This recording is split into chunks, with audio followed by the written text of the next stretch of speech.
Hello and welcome to Philosophy Vibe, the channel where we discuss and debate different philosophical ideas.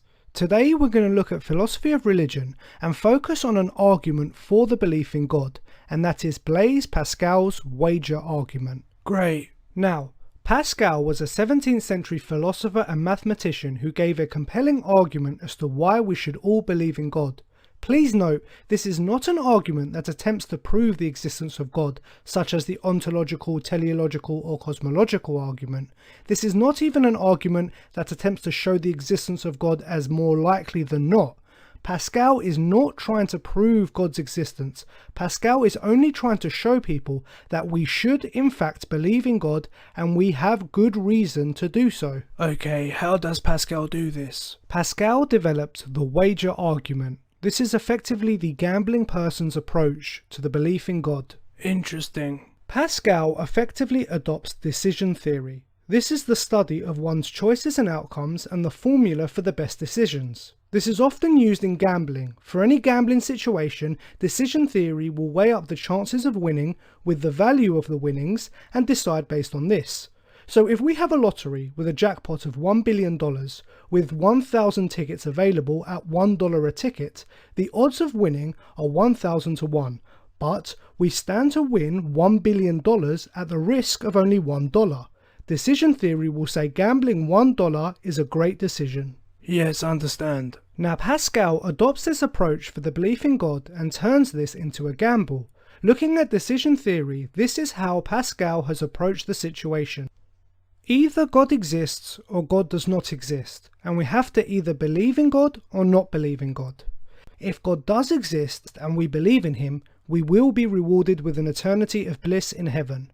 If God does not exist and we believe in him, nothing has changed in our lives and this does not affect us.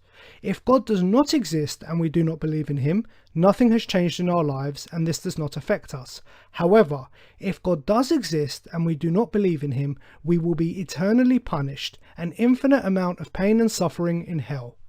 Now, for a gambling man and using decision theory, we would clearly see that believing in God is the best decision. By believing in God, we risk nothing, but stand to gain an infinite amount of happiness, whereas not believing in God, we gain nothing, but we risk an infinite amount of pain. As Pascal says, let us weigh the gain and the loss in the wagering that God is. If you gain all. If you lose nothing.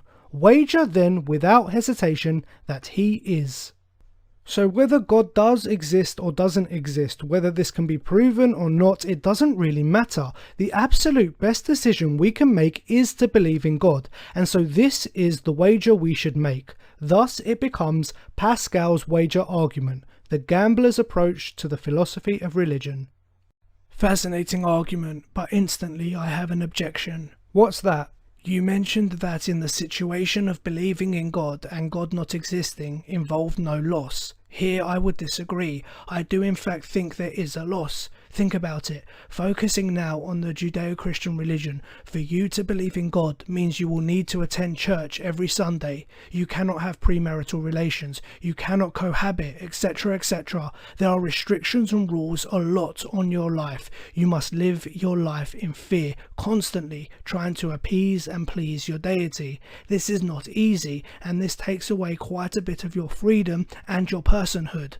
Now, to go through all of this for no God, to live a religious life where a God does not exist, I would say is a huge loss. We only really get one life, and you can potentially waste it down a religious path for no reason. This needs to be considered in decision theory and factored into the wager. Yes, I understand what you're saying, and there are two responses to that point.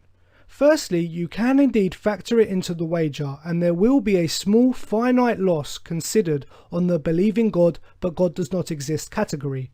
It's not a huge loss because a religious life is not necessarily one of immense physical pain, and it is finite because it is only for the duration of your life.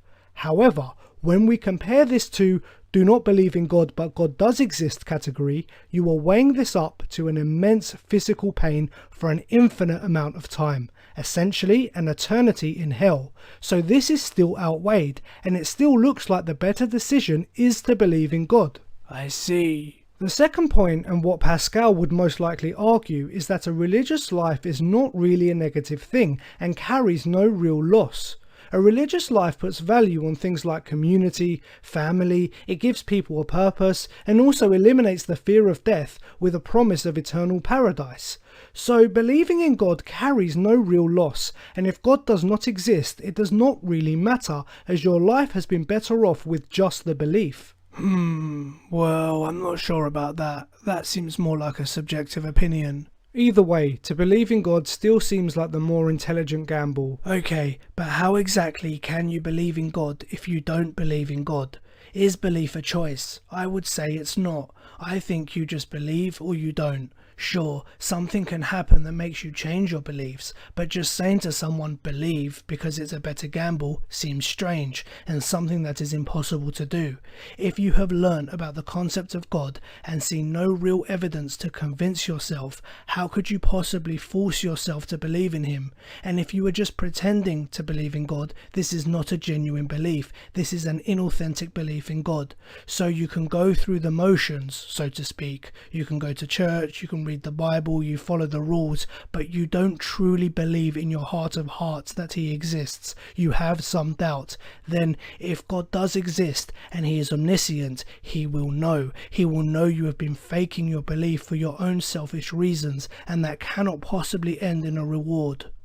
Yeah, good point. Also, what Pascal has not factored into the wager is other religions. There are so many different religions with different beliefs in different gods. If you choose the wrong religion and worship the wrong god, you run the risk of ending up in eternity of pain. This needs to be factored in, and when it is, the choice does not become so clear-cut. I see. But the most pressing objection is that really this has not added any evidence to the existence of God.